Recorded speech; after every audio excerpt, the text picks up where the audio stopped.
छत्तीसगढ़ में कांग्रेस से निष्कासित नेता पार्टी में वापसी की राह ढूंढ रहे हैं। पहले जेसीसीजे नेता रेणु जोगी ने अपनी मय पार्टी मय कुनबे के कांग्रेस में सम्मिलित होने की बात की, विलय की बात की। कांग्रेस आलाकमान को बाकायदा पत्र लिख दिया। तो वहीं पूर्व विधायक हैं बृहस्पति सिंह, वे भी कांग्रेस पार्टी में शामिल होने के लिए गुहार लगा रहे हैं।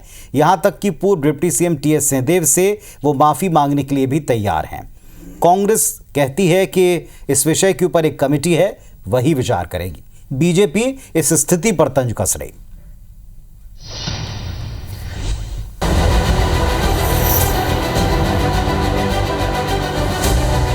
कई पीढ़ियों से हमारे राजा महाराजा रहे हैं और हम उनकी प्रजा रहे हैं। माफी का कोई मैं नहीं समझता कि औचित्य होता है। जी हां, सही पहचाना आपने।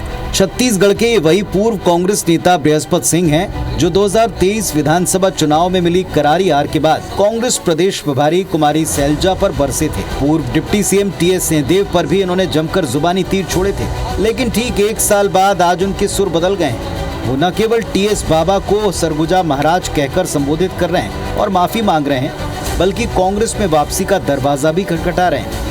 पर इधर लगता है कि टीएस सिंहदेव अपने अपमान को आज तक भुला नहीं सके। किसी कारणवश जब सरकार चली गई तो विचलित हो जाता है। इससे दुखित होकर हम लोगों ने कुछ बयान दिया था वरिष्ठ नेताओं के खिलाफ, जिसके खिलाफ पार्टी ने मेरे खिलाफ अनुशासनहीनता की कार्रवाई की थी।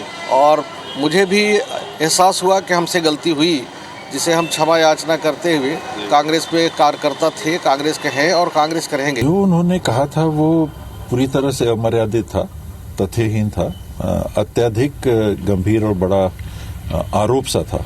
माफी का कोई मैं नहीं समझता कि औचित्य होता है। सब कुछ होता है, आपका मन कैसा है। मन अगर साफ और सच्चा है तो वही सब कुछ है। दरअसल बात 2023 विधानसभा चुनाव की है, जब कांग्रेस ने बृहस्पति सिंह का टिकट काट दिया था।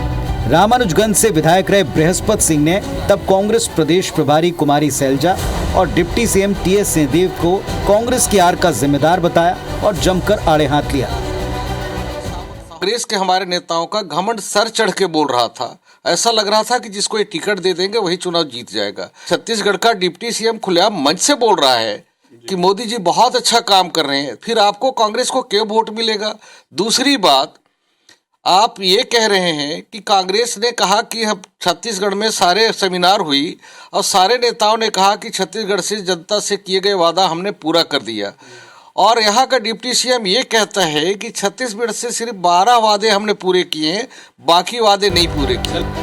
बृहस्पति सिंह आज भले ही कांग्रेस में शामिल होने को बेचैन हो, लेकिन उनकी राह आसान नहीं दिखती। फिलहाल बीजेपी इस स्थिति पर तंज कस रही। इस तरह के बयान दे के मैं समझता हूँ कि जले पर नमक ही छिड़कने वाली बात है।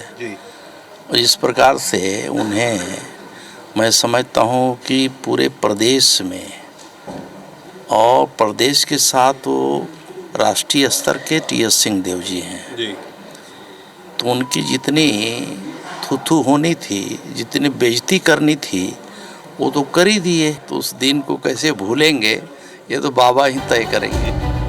छत्तीसगढ़ कांग्रेस चुनाव में लगातार हार, अंदरूनी गुटबाजी और दल बदल से पहले से आलाकान है। इसके बावजूद रेणु जोगी और बृहस्पति सिंह जैसे बगावत कर चुके नेता अब कांग्रेस में वापसी की राह तलाश रहे हैं। साफ है कि उनके पास बीजेपी में शामिल होने का विकल्प नहीं है, या वो खुद को कांग्रेस विचारधारा के ज्यादा करीब पाते हैं। लेकिन लगता नहीं कि फिलहाल उनकी वापसी आसान होगी। कांग्रेस लीडरशिप भी अभी किसी जल्दबाजी में नहीं दिख रही।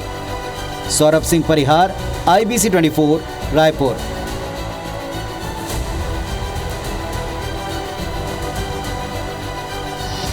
तो संकेत तो साफ हैं कि वापसी को लेकर के किस तरह का मंतव्य है, लेकिन पार्टी क्या निर्णय लेती है, पार्टी की कमेटी क्या फैसला करती है, आलाकमान मोहर लगाता है नहीं लगाता, ये कुछ दिनों बाद स्पष्ट होगा। फिलहाल चुनाव अभी दूर हैं।